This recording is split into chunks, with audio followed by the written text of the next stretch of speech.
Hello, welcome to Coffee Talks with Jag. I'm your host, Jag, and today I wanted to do a video about the easiest way to watch the Dragon Ball series in the best, easiest way possible for those that are starting out into this world, this universe, the lore. And this is just my opinion on what I think will be a good way to start off and then make your own pathway to figure it out yourself on what you want to watch down the road. This is just a little guide. Hopefully you like the guide and you follow it and have fun and enjoy it. Or not, you don't have to follow it.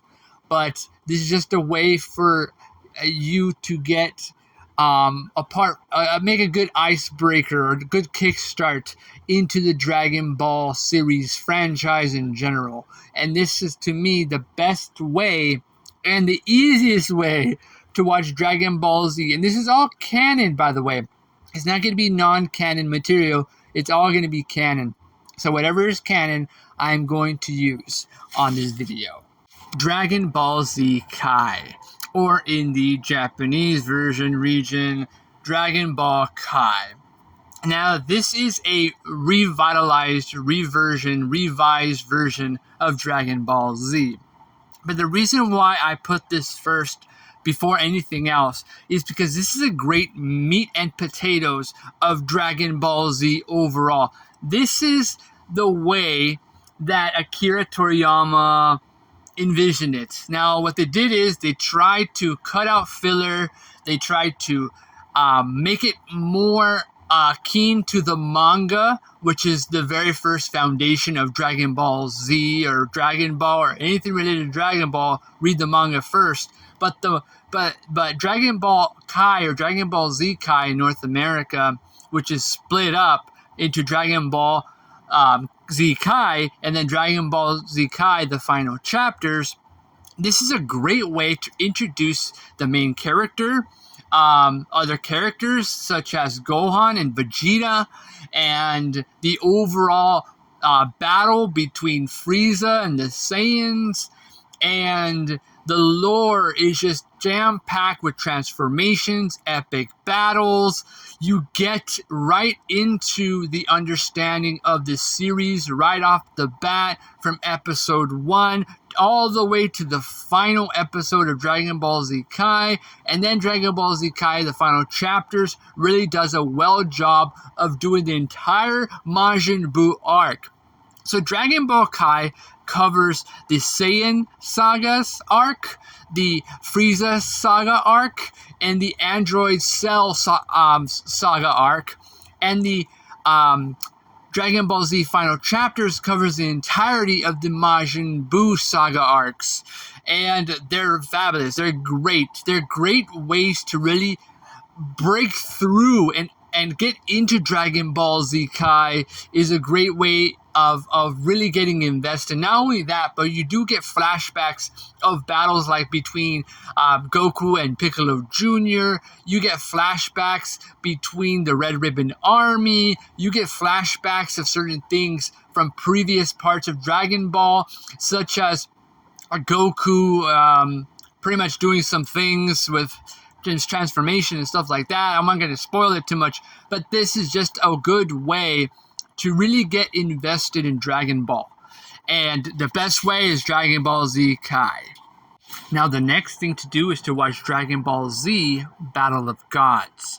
Now, I really like the idea of watching Dragon Ball Z Battle of the Gods after Dragon Ball Z Kai because it really does give more finality in the Dragon Ball Z Kai story.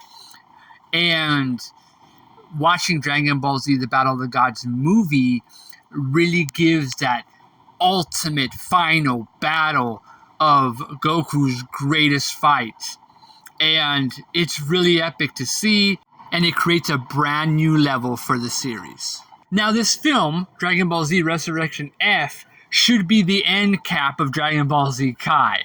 Basically, this is exactly what I picture the finale of the entirety of Dragon Ball Z Kai. Because episode 1 of Dragon Ball Z Kai starts off with Frieza blowing up planet Vegeta. And I like how Dragon Ball Z Resurrection F has Frieza return to give one final fight to Goku and Vegeta, and this is an epic brawl, a battle to the end. This is the finality.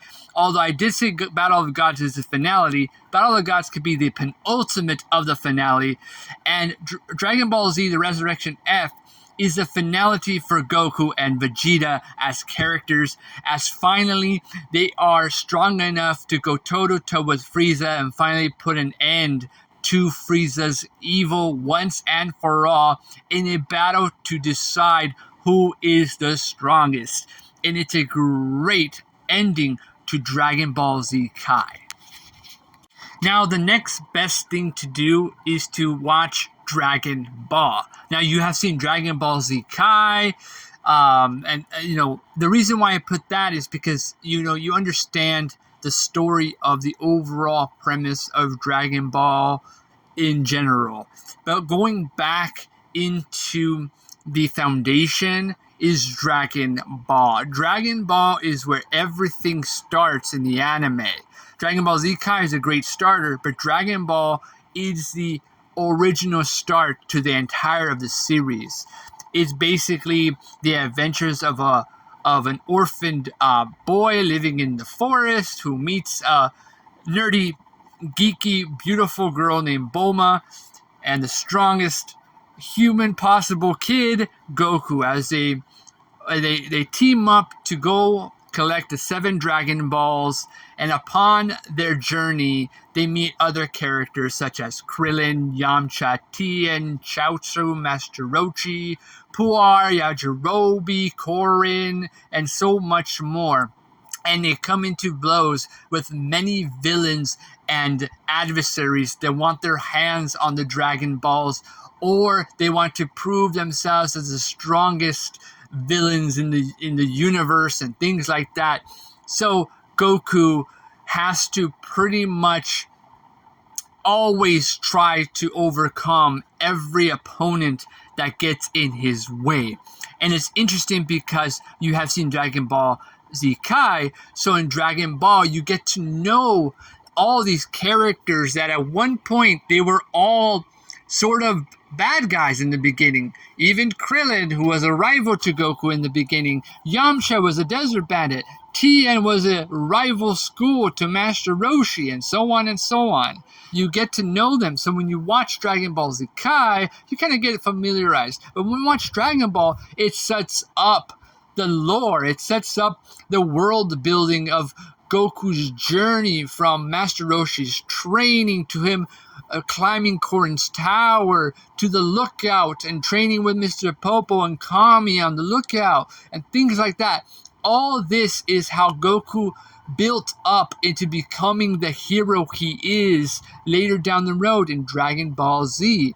And I really do admire the story in Dragon Ball because it has more humor and comedic timing, and the punchlines are funny and just bonkers at times. Very cheesy but charming and really down and cool and very funny. But there's action and martial arts masterpieces of action and fighting sequences that really admire how they started this, and this built up into what would be Dragon Ball Z. But Dragon Ball is a great way to really start the engines in ignition of going into this world, because this is where everything starts. This is the story of Goku, basically, and the legendary Dragon Balls. It shows that this world of Earth is a massive world within Dragon Ball. After watching the full Dragon Ball story, you should watch Dragon Ball Z Bardock, the Father of Goku, which is a TV special that's canon to Dragon Ball Z. And since we're going to watch Dragon Ball Z soon in this list, it's good to watch Dragon Ball Z Bardock, the Father of Goku, because it establishes the Dragon Ball Z style of story and filler and full-length episodes that really go into depth with really building the foundations of each of the characters and things like that.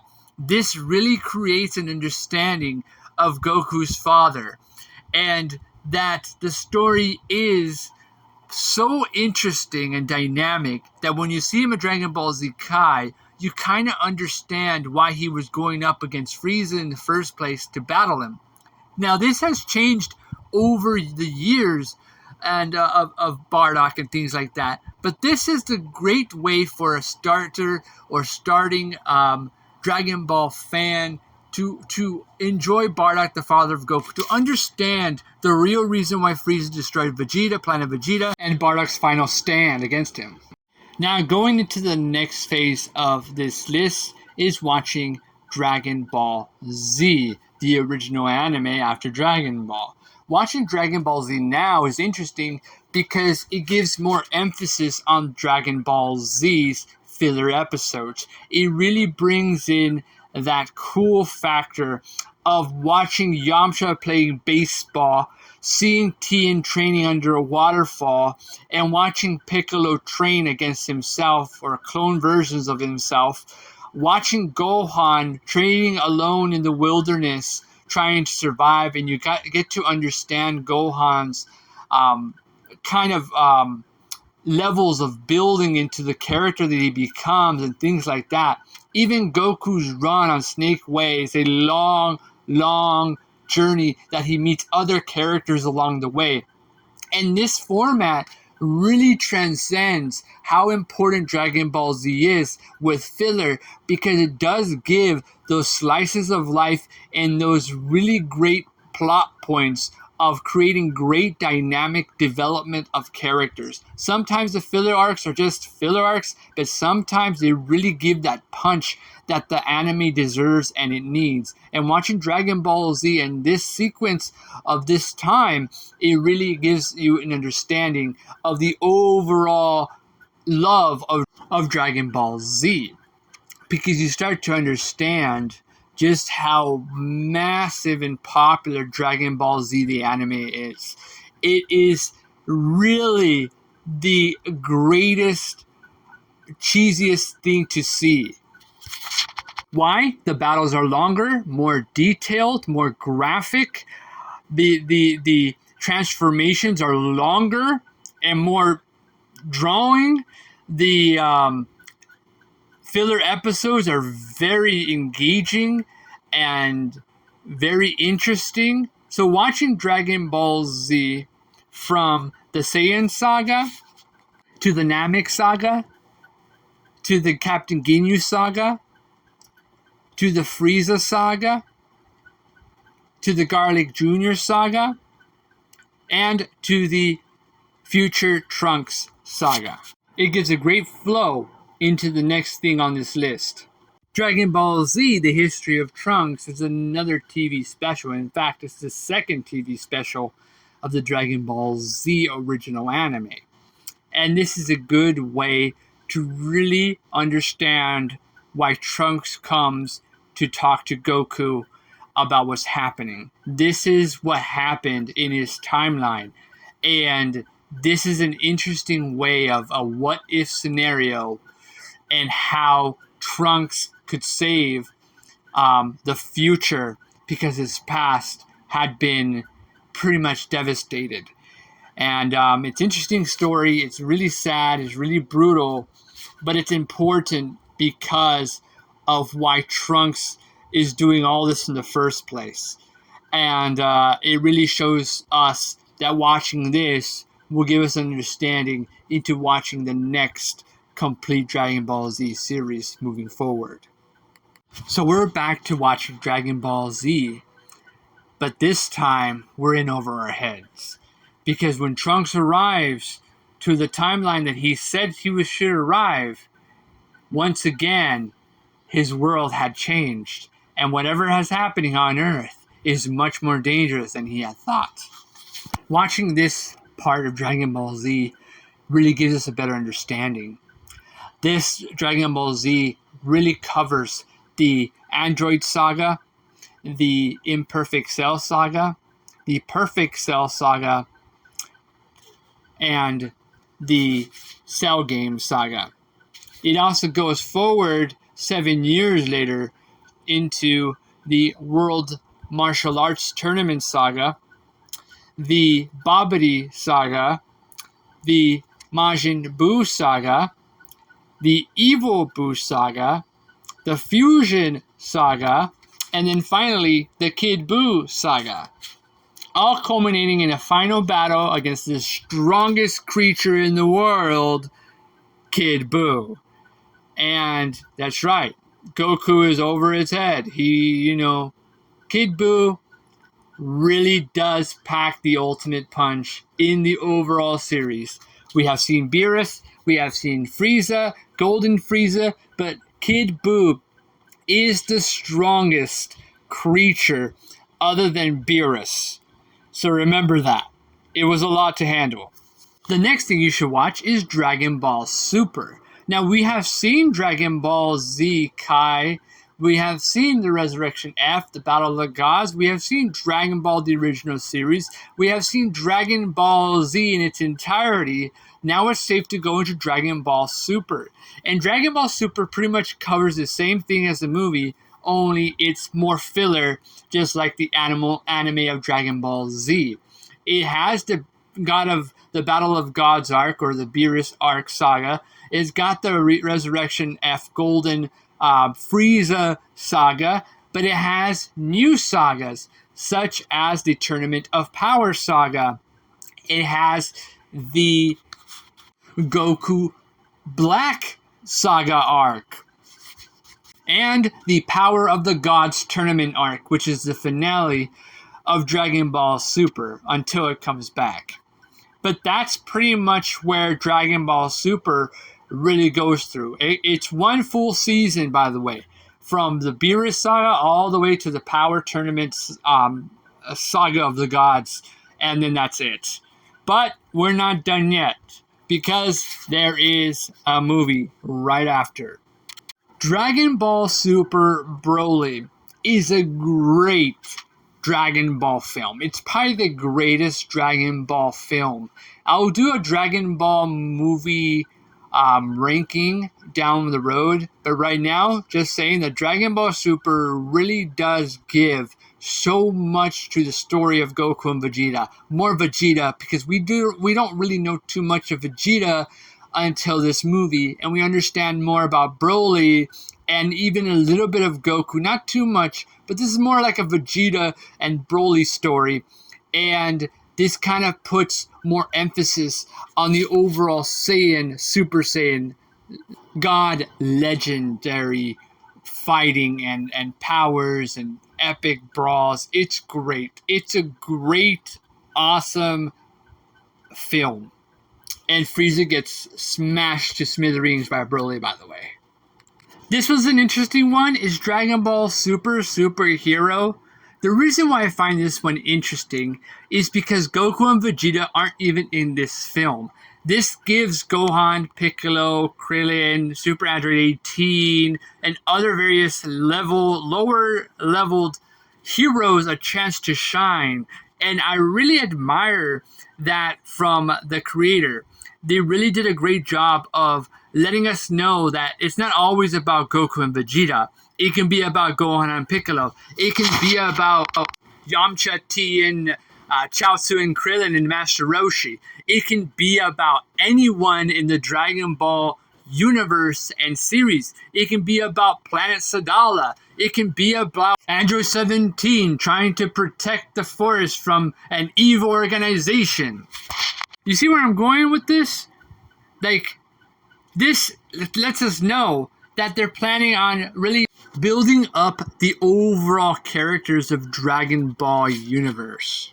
But yeah, that is my easiest way of watching the Dragon Ball franchise overall in general.